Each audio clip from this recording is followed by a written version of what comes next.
Welcome to the Danny Clinkscale Reasonably Irreverent podcast. Insightful and witty commentary, probing interviews, and detours from the beaten path. Welcome to Kansas City Profiles presented by Easton Roofing. Obviously, the Super Bowl is this Sunday, and we get today to tell the story of somebody who played in the Super Bowl about 35 years ago, as a matter of fact. It wasn't the most fantastic experience from a win and loss standpoint, but Steve Grogan did indeed play in a Super Bowl, throw a touchdown pass, throw for 170 yards. Now, granted, it came in a 46-10 loss to the iconic Chicago Bears in their defense, but still he got to do that, and it was a big part, not necessarily the culmination, but a big part of the path that took him from Ottawa, Kansas to Kansas State, where he played and played well as a college quarterback, well enough to be drafted in the 5th round. Of course, Kansas State at that time didn't win all that many games, but they won a few. He loved the experience, and on to a 16-year career, maybe one that he even considers a bit unlikely, with the New England Patriots starting a whole lot of games, regular starter for 5 years, and then started at least a handful of games in every single season that he played in the National Football League.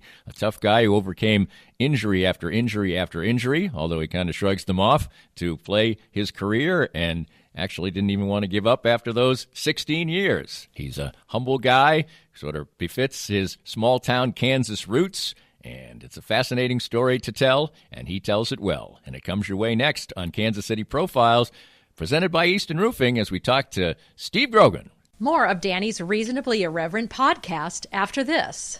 I'm here with Joe Spiker, owner of Easton Roofing, and boy, we had to negotiate a million things in 2020, but Easton Roofing navigated them all. As 2021 rolls out, what should we expect this coming storm season? Well, Danny, it'll be the same thing as it is every year. You know, the storms come, and you've got the guys out knocking on doors offering quote-unquote free inspections. Be wary as a homeowner. If somebody's knocking on your door, they probably need the work, and if they need the work that bad, they may be willing to do something untoward to get it. So if somebody knocks on your door, says they want to give you a free inspection, just tell them have a great day and give us a call. We'll come out for free and give you a good, honest opinion as to whether or not you need to do anything at all with your roof. And what's the best way to get in touch with Easton Roofing? You can always find us online at eastonroofing.com or give us a call at 913-257-5426. Easton Roofing. Integrity matters. Cinematic Visions has been an affordable solution for professional media production in Kansas City since 2003, offering award-winning video production and creation, as well as a wide array of digital and social media management services. From planning, scripting, filming, editing, and post-production, to delivering your product to a watching world, Cinematic Visions will provide professional and affordable services for you and your business with the necessary return on investment to make it all worthwhile. Cinematic Vision's goal is to unlock the power of storytelling through video and a strong online presence for your company. Beyond the numbers, they want to inspire and evoke your clients to feel and act. Let my friends at Cinematic Visions embed your brand where it belongs, in your customers' minds. You can find them online at cinematicvisions.com or with a quick phone call at 816-600-6300. I'm here with David Schmidt from Private Capital. And David, tell us more about your outstanding firm. Thanks, Danny. Here at Private Capital, we focus on return on asset. In today's world, it is survival of the fittest. We look at things from all angles and try to figure out what works best for you. The changes we will see this next year on assets will be monumental. The key to success is knowledge. Know where you want to go, and we'll be here along the way. To find out more, give us a call at 816-221-7775. David Schmidt from Private Capital with the best service for you. It's time to visit once again with Dr. Brad Woodall of Advanced Sports and Family Chiropractic and Acupuncture. And Dr. Brad, your group has reached a significant milestone in receiving a prestigious award. Danny, we've been honored for the 10th year in a row to receive the 5-Star Service Award from Integrity Doctors. And what this means is that all of our offices throughout Kansas City have made sure to give people excellent chiropractic and acupuncture care, be on time, and do a very complete and thorough job, and have great responses back from patients. I know firsthand because I was just treated, for instance, today by you. You have a wide range of fantastic services. Absolutely. Chiropractic, acupuncture, physiotherapies, rehab, anything that you need to keep you well in bones, muscles, joints, and nerves. And I can't say how much it's benefited me in the time I've coming here, upwards of 2 years. My back has improved 100%. And you can have that same kind of treatment too. For more information and your chance for a healthier way of life, visit asfca.com/Danny today.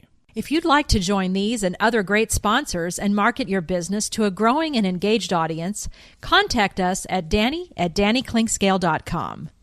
Look forward to hearing from you. Steve, you grew up in Ottawa, Kansas, and I know from doing some research you considered that kind of a nice place for a boy to grow up.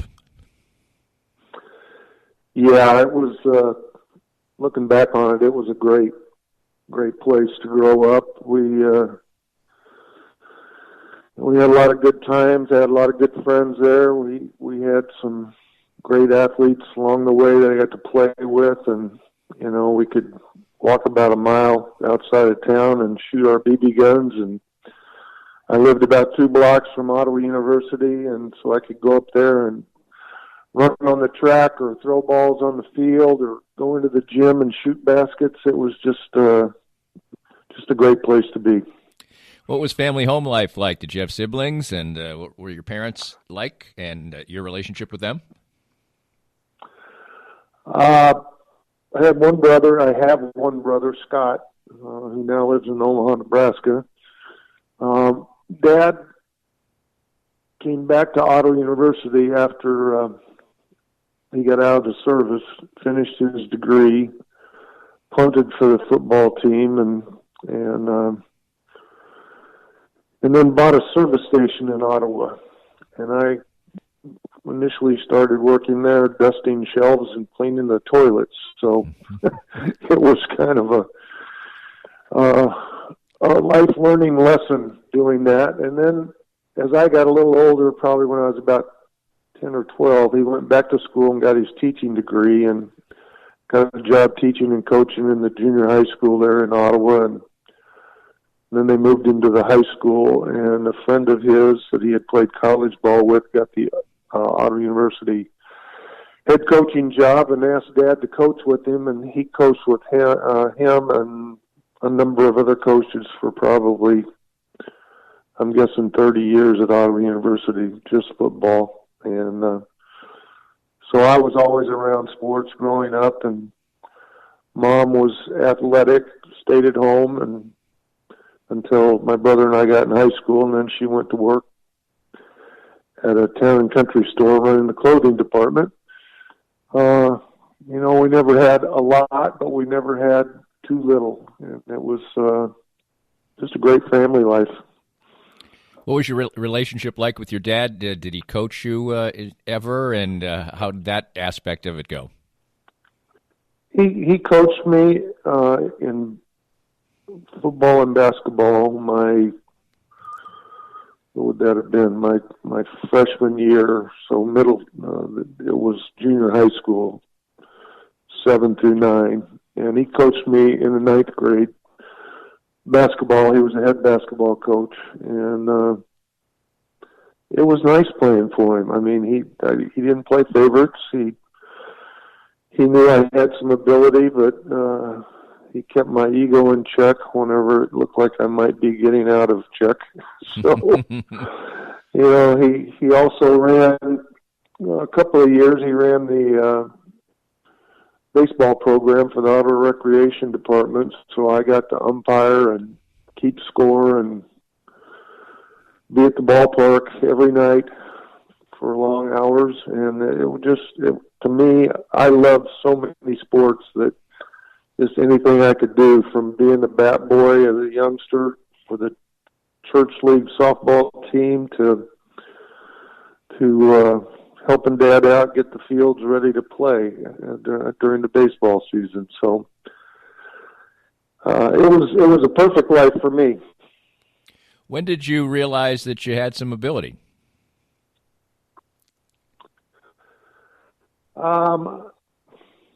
I guess maybe as a senior in high school, I kind of started getting some calls and letters from different schools interested in having me come there to play football, basically. And, I never really thought I was that good. But I had an uncle that had played a year at K-State and then transferred back to Auburn University, and I had always planned on going to Auburn University and playing 3 sports and being close to home. And he said to me one day, he said, Steve, you can always be the big fish in the little pond, but sometimes you can be the big fish in a big pond. You might want to try it for a while. So I thought, well, I'll go to Kansas State and see what goes on the first semester, and I can always transfer back and do what I had always planned on doing. And the first semester went well, and then the second semester went well, and the next year went pretty good, so I wound up staying at K-State for 4 years. Let's go back to the end of your high school days. You guys and your group of friends, and you said there was some talent there, and there certainly was. You won state titles in a couple of sports, and it came close in football. So it was a nice core group of some pretty talented individuals then. No, it really was. Most of us had started playing together in the 7th grade, and there were 5 or 6 of us that just loved sports and loved to be around each other and loved playing games. And as we grew and got older and started competing together, we just had a lot of fun and a lot of success. And again, it was just, I was in the perfect place at the perfect time for all that to happen. I talk to so many people who end up as professionals in one sport, and they oftentimes say that their favorite sport wasn't the one that they were the best at. Was football your first choice, or did you like basketball? No, I really loved football, but basketball was my favorite sport, basically because I could play it by myself anytime I had a goal. And but I was too small to play inside at a bigger college, and probably not quick enough to play outside. And football just seemed to be the way I trended for the abilities that I had. And that's where I wound up. You mentioned the transition to college, and obviously it went well, and you didn't decide to go back to Ottawa. What was it about the initial stages of getting involved in freshman football and things like that made you know that you belonged? Well, we had a scrimmage against the varsity my freshman year. Mom and Dad came up, and I started the freshman team as the quarterback, and I got the heck knocked out of me all night. It was a brutal beating. And I remember being in the car afterwards telling Mom and Dad, I'm ready to go home. I don't think I can play at this level. And Dad said, no, you're going to stick it out, see how it goes. And so I won the starting job on the freshman team. We played 4 games, and then in the spring I had a good spring. Coach Vince Gibson was he told me at one point that he was about to switch me to free safety. If that had happened, I would have gone back to Ottawa, but it didn't. I started improving in the spring of my freshman year, and then won the backup job to a kid named Dennis Morrison, who started as a junior and a senior. So everything kind of fell into place, and I got my 2 years as a starter, and the rest is I'm still trying to figure out how I got to the next level. The program obviously didn't have much success in those days, but you guys weren't horrendous. And I mean, you won a few games. What was the college experience like for you? It was really a great experience. As you said, we didn't win a lot of games. I tell people that whenever we played Oklahoma or Nebraska, if we held them under 60 points and could score 14, that was a win for us. And we were competitive with some other schools. We just couldn't seem to get over the hump. But I loved every minute of being at K-State. The people there are wonderful. We're wonderful, and I had a great experience going to school there and playing football there, and I wouldn't change that either for anything. Describe what it was like on campus in the early 70s at a place like Kansas State. Well, there wasn't a lot to do in Manhattan, Kansas, besides hang out in Aggieville, which I did not do.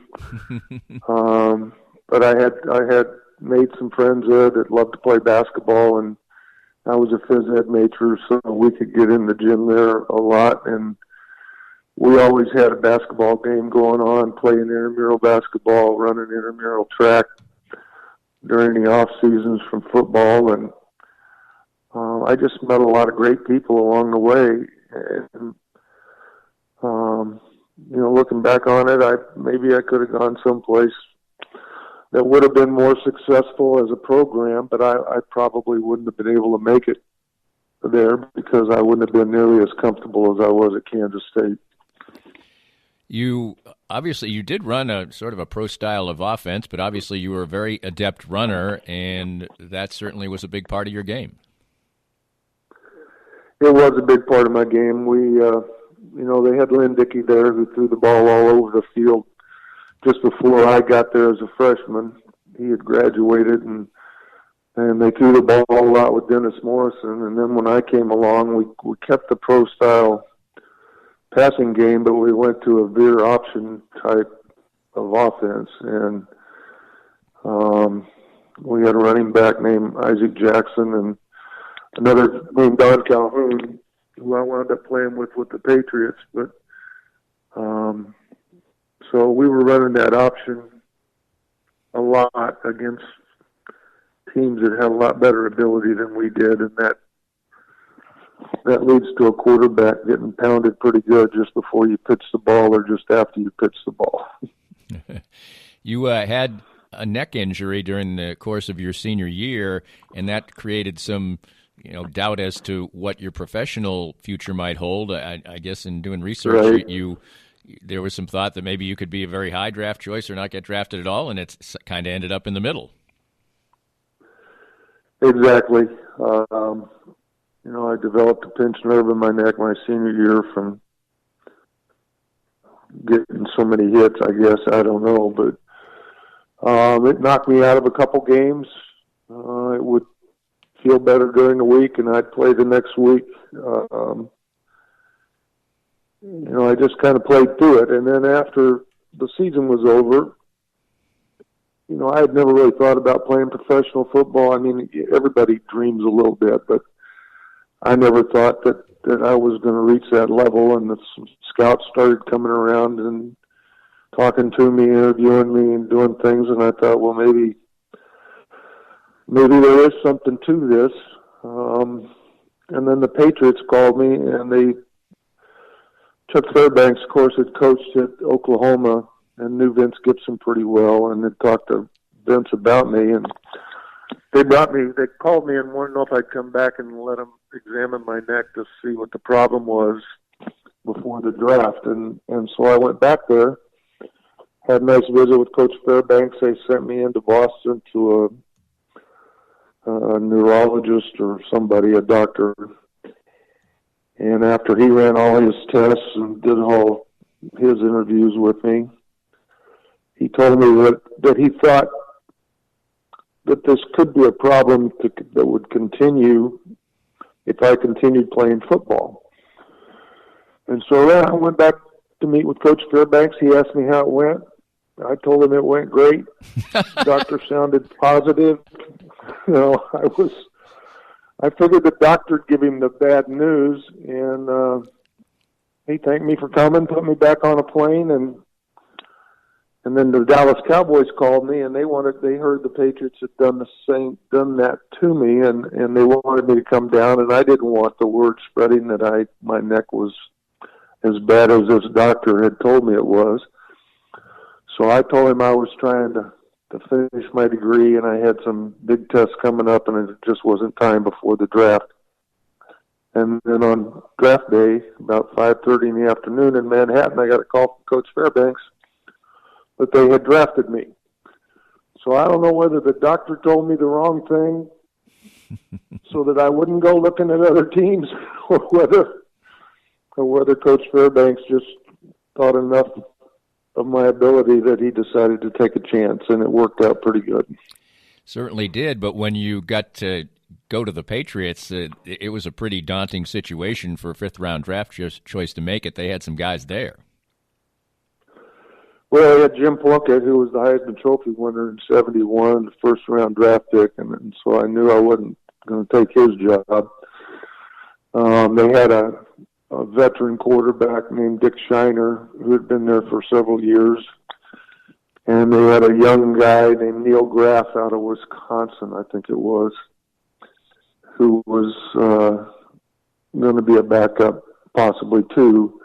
And we were told in training camp that with the roster's availabilities that year, they were only going to keep 2 quarterbacks. And so I figured I'm the first one out. I'm hoping somebody from the Canadian Football League might have seen me practicing down there, or some other team may have seen me. And Dick Shiner suddenly retired during training camp, said he needed to be closer to his family. Jim Plunkett got hurt in the last preseason game, and suddenly I was the only guy left to be the backup, and they had to keep me. So I stayed. And Graff didn't play very well for first 4 weeks, I think it was. Plunkett came back when he got healthy and played a couple games, and then he got hurt again. And suddenly I was the starter for the New England Patriots of the National Football League. And I didn't have a clue what I was doing, but I was having fun. I know you told the story that the first game that you played the Jets at Shea Stadium, and you looked across, and there was Joe Namath, and you're like, "What the hell am I doing out there?"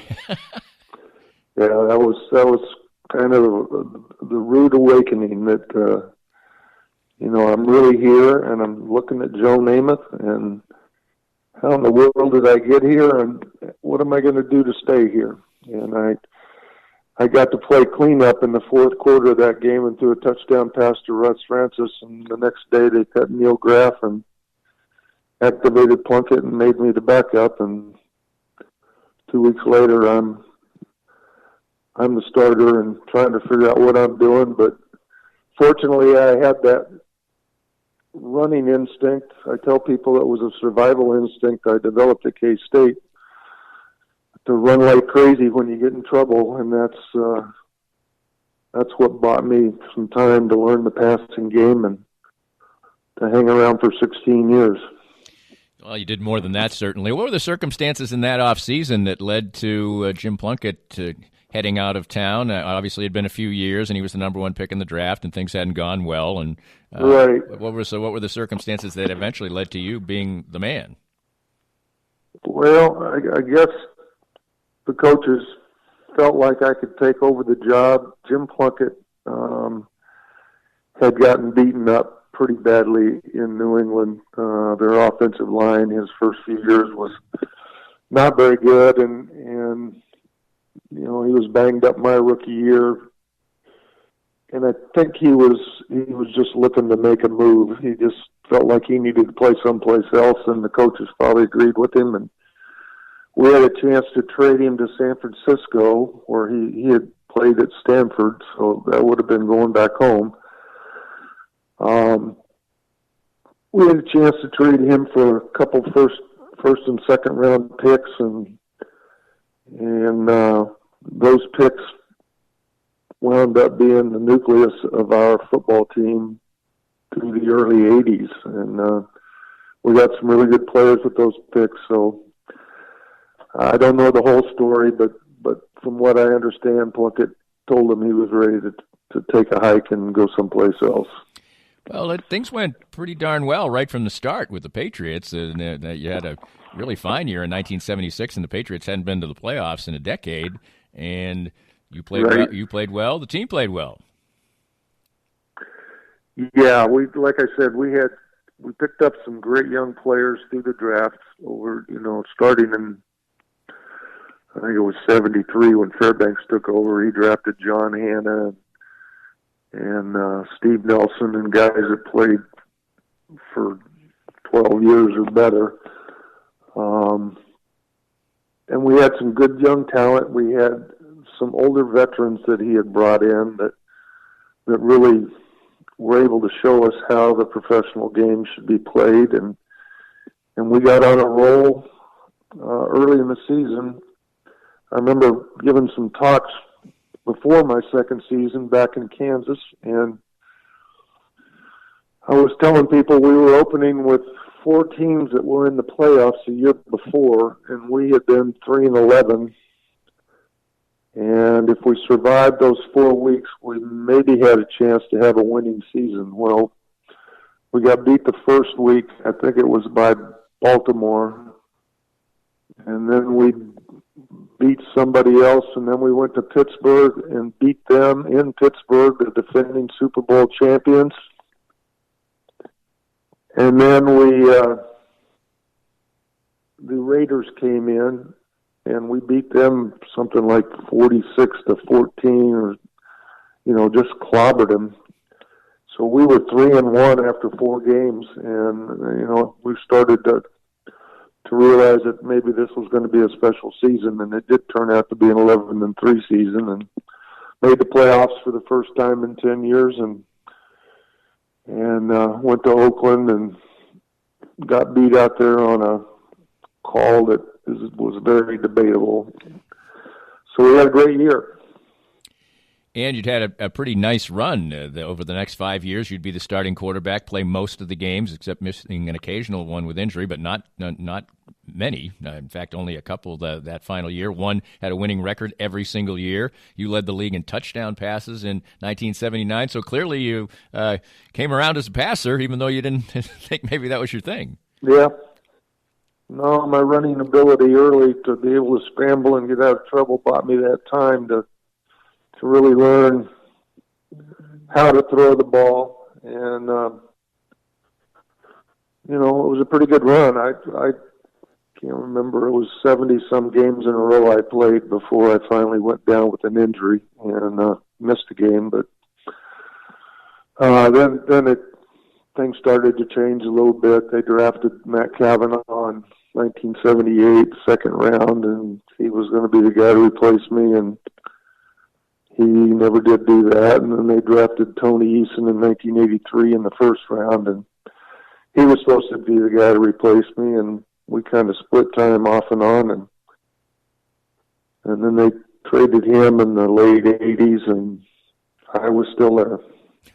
You were there for a long time, and what's funny is even after you stopped playing all the time as the starter, you always started games. I mean, there was one year you started 2, but besides that, you basically started 4 or more games every year.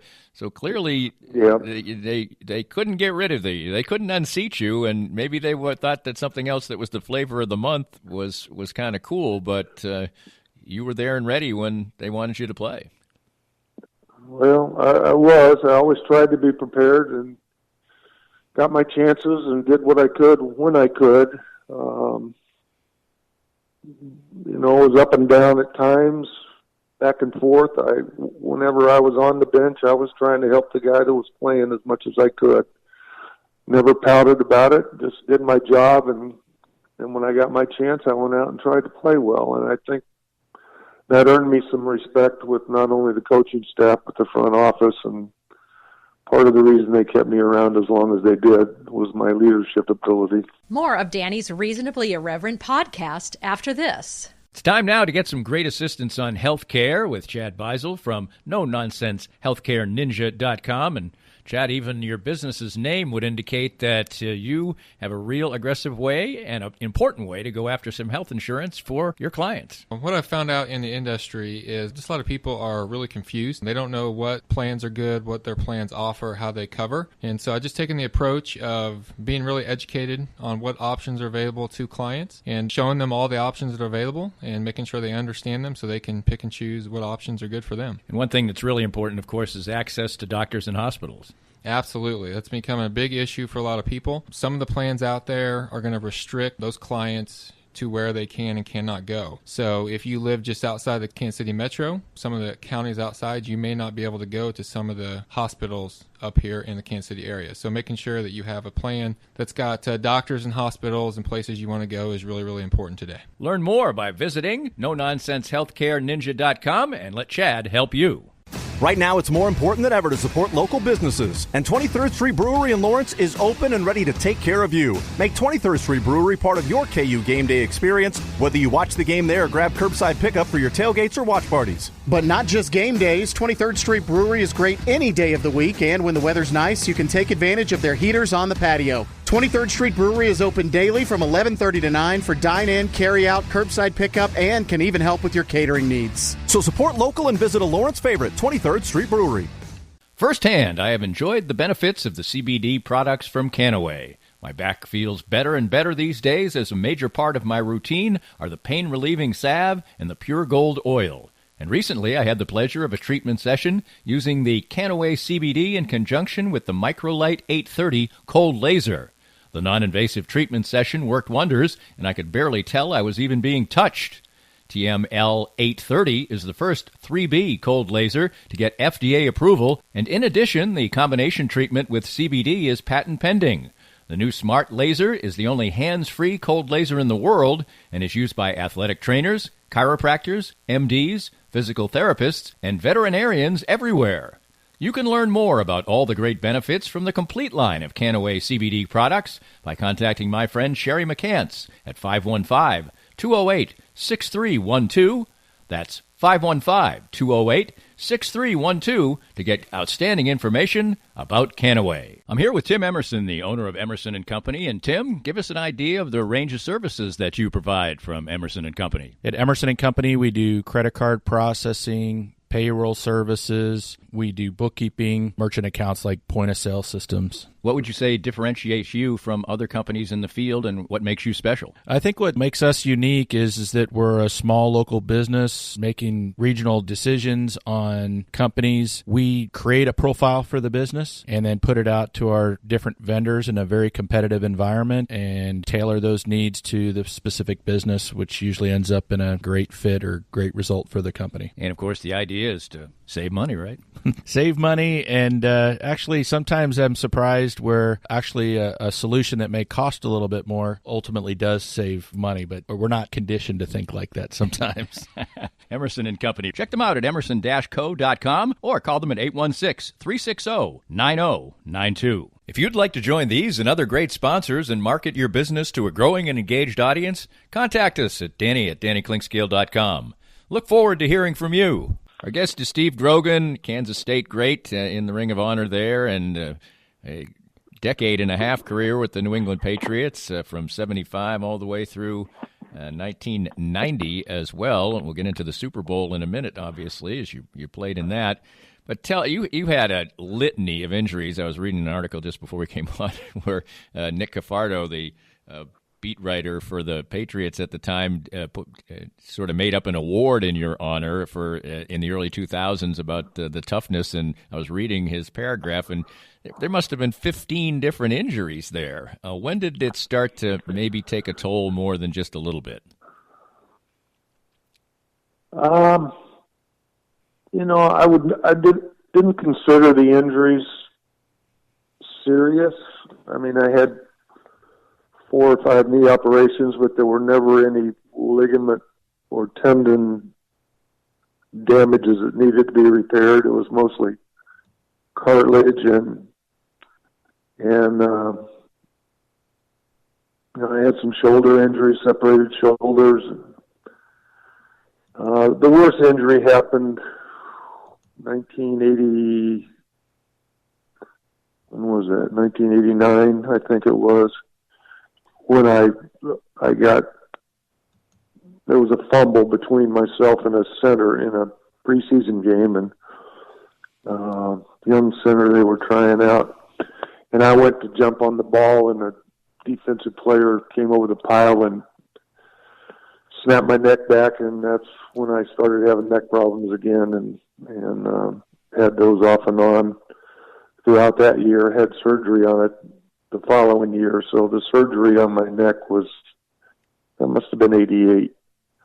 The surgery on my neck was the only serious surgery that I had, in my opinion. And I had the surgery and played 2 more years after that, so it healed up pretty good. Talk a little bit about life away from football as you're starting up. And first of all, how did you meet your wife?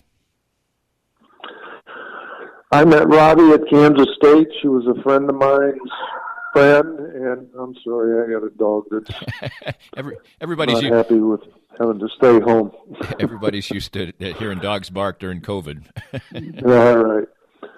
Well, we met through this friend of ours and went out on a date. She was a year older and had already graduated and was working at Topeka and was back for the weekend. And we went out and had a great time and continued to date off and on till after my first season with the Patriots, when I came back and asked her to marry me, and then we got married after my second season. And that was almost 44 years ago. Well, that certainly is a fantastic run, a fantastic story. What was it like having a family? Obviously, I'm from that area. I'm from Framingham. Where did you live when you were with the Patriots? We lived right in Foxborough. After we got married, my first year we lived in Braintree, which was just south of Boston, and probably a 25-minute drive without traffic to the stadium, but the traffic was awful back there even at that time. And so Mike Patrick, who was a rookie punter when I was a rookie quarterback, we rented a house together. And then the next year, the two of us moved to Sherburne, which is just south of Framingham, and had a nice country drive to the stadium. And then when I got married, we moved into Foxborough, and we stayed there until about 2 years ago. We'll talk about your business after your football playing career, but obviously the Super Bowl is this Sunday, and that must take you back, obviously. The 1985 season for the Patriots was an unusual one, with Tony Easton playing some games, you playing some games. You got hurt, you broke your leg, you had the job. Take us through 85 a little bit. It would end up in the Super Bowl. Well, it was a crazy year. Tony Easton had taken over in 84 after several games and played the rest of the year. So by the time he got hurt after I guess it was in the 5th game of the season, in 85, I hadn't played in a game outside of a little in the preseason for a whole year. And he went down, I think it was against Buffalo, and Coach Raymond Berry was our head coach. Coach Berry had played with Johnny Unitas on those great Colts teams and knew that Johnny Unitas called his own plays. And I had done that for a couple years under Ron Earhart back in the 79 and 80. I had called my own plays. And as I started on the field, he grabbed me by the arm and he said, I think we'll have better success if you call what you're comfortable with, since you haven't had much practice. So I went out and called my own plays, and we came from behind and beat the Bills, and then we won the next 5 games with me calling the plays. And then I broke my leg in New York, and Easton came back in and took over, and we got to the Super Bowl. And I was going to be one of the few players on the team. The 2 backup quarterbacks usually never see the field. Everybody else plays special teams or has a role of some kind where they get on the field, and I just couldn't stand the fact that I wasn't going to be able to get on the field for the Super Bowl. So I was lobbying with the special teams coach to let me cover a punt or a kickoff or block for an extra point or something, just so I could say I played in the game. And as it turns out, we played the Chicago Bears, who had the best defense I ever saw, and maybe it's the best defense ever in the NFL. Tony Easton was 0 for 6 and sacked 4 times in the first quarter and a half. Coach Barry came over to me and said, we may need to make a quarterback change. And I looked at him and I said, Coach, I'm ready to go, but I can't make that decision. You have to. And he said, warm up. So I got to play the last half of the second quarter and all the second half, and had visions of bringing us from behind and at least making it a close game. But that didn't happen. We got beat 46-10, and I tell people all the time that I threw 2 touchdown passes in the Super Bowl. One to Irving Fryer, my wide receiver, and one to one of their defensive backs who ran it all the way in for a score. So it was a long afternoon, but I was having fun playing on that field. It was really something special. You actually had a pretty nice day, 17 for 30 for 177. Obviously, you're way behind, so you got to throw the football. That's a pretty good chunk of yardage against the Bears. They haven't gave up anything. Yeah, it was okay, but it certainly didn't bring the score any closer. Listen, you mentioned you could, because it's the pinnacle of football. You probably know at some point, early in your stint in the game that you're not going to win the game. So you actually sound like you were able to kind of take it in and enjoy it. I did as much as I could. When he told me I was going in, I just wanted to play one play at a time and try to get the score somewhat respectable. We were unable to do that, but just knowing that you were getting to play in the Super Bowl was just so special that it's hard to put into words. And then you would play 5 more seasons. You would start some more games. You would be a true professional, and always noted for your toughness. I know you've said often that that's the thing that people always bring up, and you wish they'd bring up the fact that you're a pretty good player, not that you were some kind of tough guy, right? Yeah, I played with a lot of tough guys, and I was just trying to emulate them. But I wish somebody once in a while would just say you were a pretty good quarterback for 16 years. But everybody remembers my toughness, which I can't change that now. That's right. And I know even though you were 37 years old and had been playing sporadically for the last few years, I know a new coaching staff came in, and I think they decided that maybe it was time for you to hang it up, and you didn't really want to, did you? No, I thought I could play for several more years, and I actually had a tryout with the Los Angeles Rams after the Patriots asked me to retire. I told them I didn't want to retire, so they waived me, and I had a tryout with the Rams. Our offensive coordinator my last year was going out there to coach.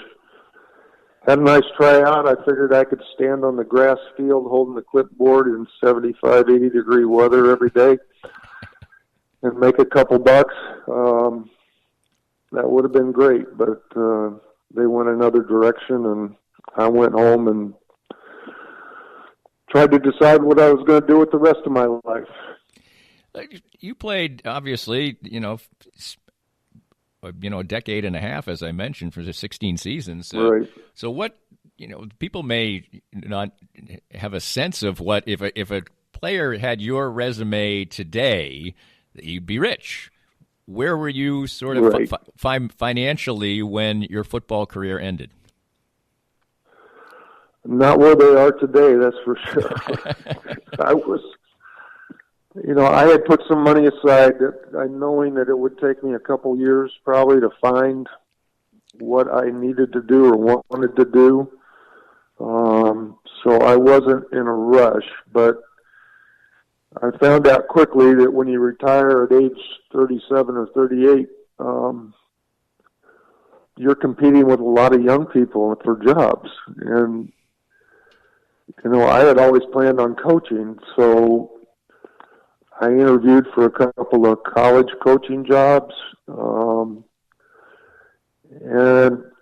both of them said they liked what I said, but I didn't have any coaching experience, and I needed to go to the high school level and coach for a few years before I went back to college coaching. at 38 or 37, I wasn't ready to go back down and work my way up. I needed to put food on the table for my family, and so the coaching just never worked out. Every time the Patriots coaching staff changed, I would go over and meet with the new coach to see if they had any interest in me helping with their coaching, and that never worked out either. So I wound up purchasing a sporting good business. It was about 10 minutes from our house. Thought I'd give it about 5 years to see if we could make it work, and that was about 28 years ago. And I know you kept it for we did okay. Yeah, and do you feel like it seemed like obviously you would be servicing a lot of high school sports teams and things like that. Your name and your reputation had to be a real advantage in that, wasn't it? Oh, it definitely was. The business had been a retail sporting goods store, and with all the malls opening up around it, it had some financial trouble, and I was able to buy it at a pretty cheap price, and then we changed the focus of what we were doing to what we call team sports. They had 3 guys on the road that were calling on high schools and colleges and youth leagues, selling all kinds of equipment for team sports. And the fact that people knew who I was helped them get in the door to make some sales. And I was at the store every day. People didn't believe that, but I was at the store every day behind the scenes doing things that needed to be doing and needed to be done. And I started, it was my business, but I figured if I start with shipping and receiving, I can tell what we're bringing in and what we're sending out. And that's where I started, shipping and receiving, and did all that for a while, and until I had a good idea of what we were doing, and then I worked out on the retail floor for a while. I had several people come in and ask me if Steve Grogan really worked there, and I would try not to embarrass him too bad, and then told them that he really did. And you're looking at them. Tell me stories that they might have about me, and then I would have to tell them that was me, and they'd get embarrassed, and it was funny. That is funny. How much enjoyment it kept you around sports kind of, but was it a tough transition out of football? Yeah. The business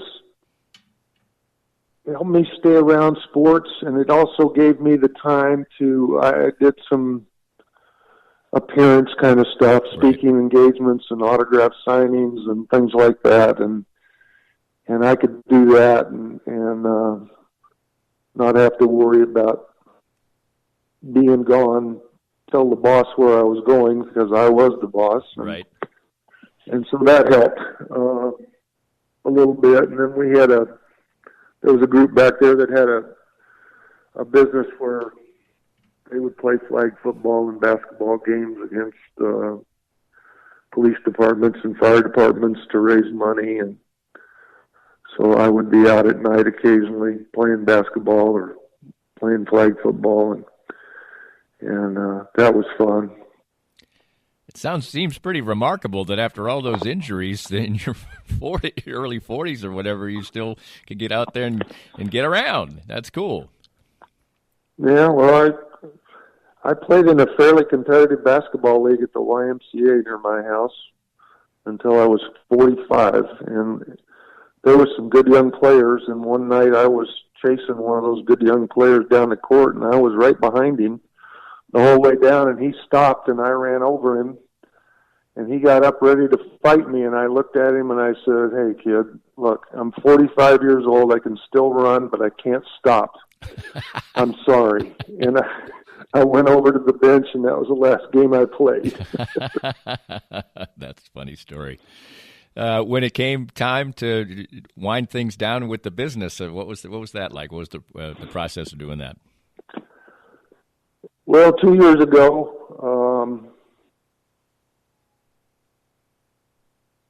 ago, I turned 65. So that was when I could start taking my pension with the NFL, which was a decent pension. I thought we could survive on it, that we weren't going to get rich with it. But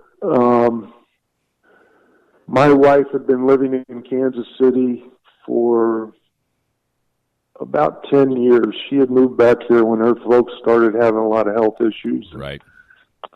And then once they were both gone, she decided she'd rather stay there than to shovel snow in New England. So I was traveling back and forth to Kansas City about every 6 weeks, spend a week or two with her, and then go back to the business. And at 65, I just decided I'm moving back to Kansas City with her. I turned the business over to my oldest boy, Tyler, who was just turned 40 last year. So he had been in the business with me since he got out of college, and really with all the new computer stuff that was happening, he knew more about it than I did. So I moved back to Kansas City 2 years ago and started reconnecting with some old high school friends and college friends, and mom and dad are still in Ottawa. And that was part of the reason I moved back, was to be closer to them. Right. Be able to help them out when they needed help, and it's been a great decision. What do you, first of all, what was it like to be inducted into the Ring of Honor for your university? The Ring of Honor at K-State was a great honor, particularly because of how poorly we were back in those days. I got my jersey retired, but I think that was for what I did in wearing number 11 at K-State after Len Dickey had worn number 11. Right. They didn't retire my jersey for what I did at K-State. They retired it, I think, for what I did with the Patriots. And then the Ring of Honor deal, I honestly, when they told me that I was being inducted into that, and it was going to be my oldest boy's first start as a college football player, and I just couldn't be away from it. I needed to be there with him. And so I was not able to go, and my dad represented me, and he said it was a great ceremony, and I'm sorry that I couldn't be there, but to have my name up in that Ring of Honor is very special. And you're so highly respected around the New England area. You were there so long, and that must be very gratifying, too. It is. I think, like I said, I had my ups and downs in my career, but I always did what was right, and I always played as hard as I could, and I really appreciate the fact that people back there understand that. They understand that I wasn't Tom Brady, but that I was a leader on the team every year. I did what was best for the team, and never complained, and we had some good seasons. Tom Brady's made them forget me very quickly, though. I will say that. Rightfully so. And what are Super Bowl Sundays like for you these days? I mean, are you sitting there sort of reminiscing to yourself when you watch the football games, or what's your relationship like with football and watching football these days? I still watch football a lot. I'm a football fan now. Super Bowl Sundays, a lot of people like to party. I like to sit by myself and watch the game, think of some of the things we did before and after the game. We don't think much about during the game Right. Because of the outcome. But it does bring back memories, and I just like watching it alone and seeing who's the best team and what makes them the best team. It's been a great run for you, and now you are retired, and you get to spend some time in Florida and things like that. As you look back, there's a lot of things to be gratified about it, aren't there? No question. I have been a very, very lucky individual. between meeting my wife and having her still around and having 3 boys, and they all grew up to be productive. And as I think I said earlier in the interview, I really have no idea why this worked out for me to play in the National Football League for 16 years, get a college scholarship at a place I enjoyed. It just, a lot of breaks along the way, a lot of things happened along the way that I'm very grateful for, and if my life ends tomorrow, I've enjoyed almost every minute of it. This podcast was made possible by our great sponsors like Easton Roofing, the presenting sponsor of Kansas City Profiles at the Danny Kling Scale Reasonably Irreverent podcast. Easton Roofing, where integrity matters. We hope you enjoyed the latest Danny Kling Scale Reasonably Irreverent podcast. Come back soon for something fresh and new.